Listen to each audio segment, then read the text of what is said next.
পাতা দিয়ে নামিয়ে দেবো। কি রে এনে জন্মদিনের প্রথম 1 কাপ চা। Happy birthday. এখনো ক্লাস করাচ্ছে, তা ক্লাস করতে করতে চাটা খেয়ে নে, আমি আসছি। হ্যাঁ, চাটা ভালো হয়েছে? হুম, চাটা ভালো করে করতে বলেছে। কেমন হয়েছে? আরে বাবা, দারুণ। অন্য দিনের থেকে আজকে চাটা বেশি ভালো। ঠিক আছে, এই নে আজকে ব্রেকফাস্ট জন্মদিনে অনেক কিছু দিচ্ছিস। সব কিছুই মা করেছে, আমি কিছু করিনি।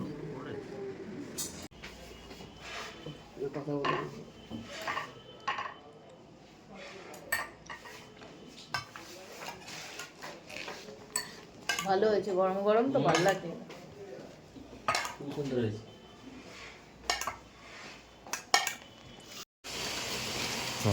এত কিছু কি নিয়ে এলি রে? বাহ বাহ, সব এত জামা কাপড় সব নিয়ে এলি?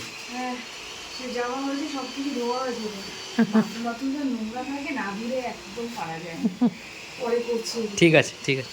আমার হয়তো গলার ভয়েসটা তোমাদের শুনতে একটু অসুবিধা হতে পারে, কারণ কি আমাদের বাড়ির পাশেই আরেকজনের বাড়ি হচ্ছে, তো তারই ওখানে কাজ হচ্ছে বলে এত আওয়াজ আসছে সারাদিন, মানে কান ঝালাপালা হয়ে যাচ্ছে।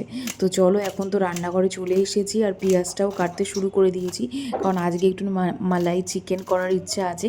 জানি না কতটা কি করতে পারবো। কড়াইটা তো গরম বসিয়ে দিয়েছি, এবার দিয়ে দেবো কড়াইয়ের মধ্যে তেল। তেলের সাথে সাথে না আমি কি করবো বলো তো, একটুখানি বাটার দেবো, তাহলে একটুখানি টেস্টটা একটুখানি আলাদাই আসবে। আগে কিন্তু আমি চিকেনগুলো ভেজে নেব, কারণ কি না ভেজে কেউই খায় না আমাদের বাড়িতে। এখন দেখো মাংসটা দিয়ে দিয়েছি, এবার এখন ভাজা হবে। আর এইটা অলরেডি চিকেনটাকে আমি ম্যারিনেট করে রেখে দিয়েছিলাম, দই আছে, আদা রসুন দিয়ে সব কিছু ম্যারিনেট করেছি, আর একটু কস্তুরি মেথি দিয়েছি। এখন তাই এগুলো আগে কিন্তু ভেজে নেব। লেগ পিসের সাইডগুলো একটু বড়ো বড়ো করেছি, এটি নিজেরাই খাবো। আর জন্মদিন বলে কথা তোমাদের দাদা, সেখানে বড় বড় লেগ পিস না হলে ভালো লাগে না। লেগের সাইজগুলো একটু বড় করে আনতে বলেছি বলে তোমাদের দাদা দেখো কত বড় সাইজ নিয়ে এসছে, ওলটাতেই এত অসুবিধা হচ্ছে, যার জন্য দেখো আগেই আমি 4টে লেগ পিসটাই ভাজছি, কারণ কি লেগ পিসগুলো ভালো করে না ভাজলে না একদম ভালো লাগে না, আমার তো স্পেশালি ভালো লাগে না। তার সাথে সাথে একটুখানি পেঁয়াজটা তো কাটছিলামই, আর সাথে সাথে একটু মানে রান্নাঘরটা খুব আগোছালো হয়ে রয়েছে, তো ভাবলাম একটুখানি গুছিয়ে নিই। আর তার সাথে সাইডে আমি ভাতও বসিয়ে দিয়েছি, ভাতটাও ততক্ষণ হতে থাক। মাংসগুলো তো ভাজা হয়েই গেছে, তো তারপরেই আমি দিয়ে দিয়েছি কড়াইয়ের মধ্যে পেঁয়াজ, কারণ কি পেঁয়াজ আর বাদাম একটু ভালো করে ভাজবো, তারপর সেটাকে আবার মিক্সিতে আমি দিয়ে দেবো, কারণ এটা পুরো পেস্টের ওপরই হবে। বেশি লালচে আমি করব না, তারপরে আমি দিয়ে দেবো মিক্সিতে।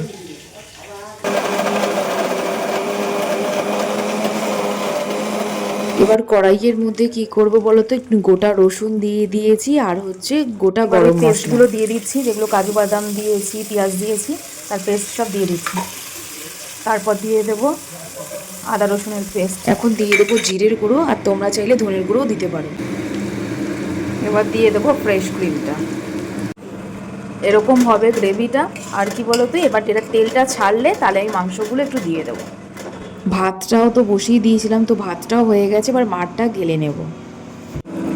আমি মাংসটা এখন দিয়ে দিয়েছি এটার মধ্যে, যেহেতু একটুখানি আমি মানে গ্রিলের মতন করেছি, মানে তন্দুরির মতন চিকেনটা করেছি, তো সেই জন্য খুব সাদা সাদা হয়নি এটা,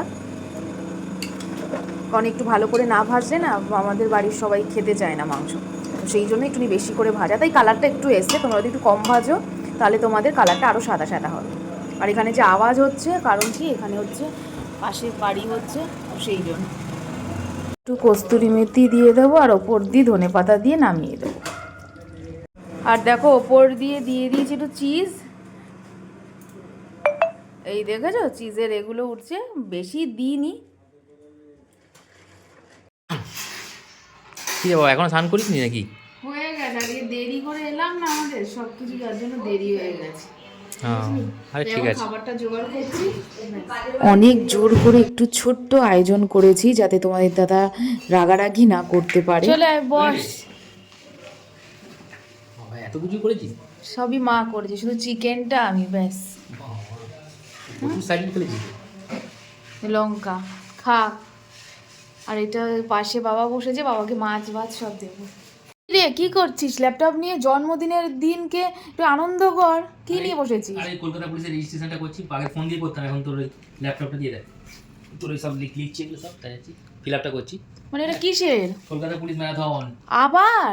এই তো গেলি টাটা স্টিল থেকে। হ্যাঁ, আবার যাবো, সব বন্ধুরা যাচ্ছে। হে ভগবান, তুই একা যাবি? তুইও যাবি? হ্যাঁ, আমার তো এটা আমার তোরটাই এদিকে করছি তো। পা ব্যথা হয়ে গেছে আমার। এটা তোরটাই করছি, এই নিয়ে পা ব্যথা হয়েছে, আবার আমি আর পারছি এই ব্যথা পানিয়ে দৌড়বি।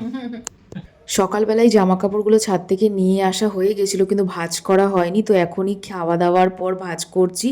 আর এত জামা কাপড় বেরিয়েছিল এই দুদিন দৌড়ানোর চক্করে, মানে আর পারছি না। এই জামা কাপড় শীতের টাইমে ধোয়া মানে একটা বিশাল ব্যাপার। তো চলো আবার দেখা হচ্ছে অন্য আরেকটা মিনি ব্লগে।